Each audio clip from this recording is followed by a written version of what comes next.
Information Act suit. She says, from the rear, you know, you were trying to hold his hair on and his skull on.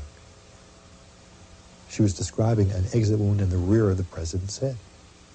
The location of the head wound is key evidence. Since a bullet almost always makes a small wound when it enters and a large wound when it exits, a big wound at the back of JFK's head would indicate a shot from the front, and more than one shooter.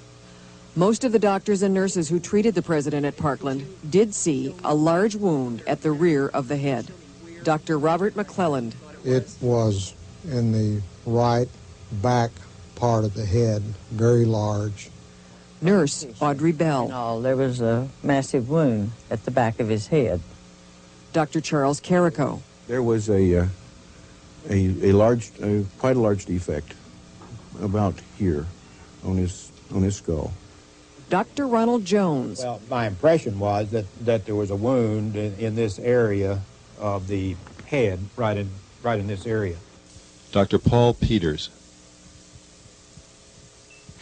Right about there is where I thought the hole was. Occipital-parietal. Dr. Kenneth Salyer.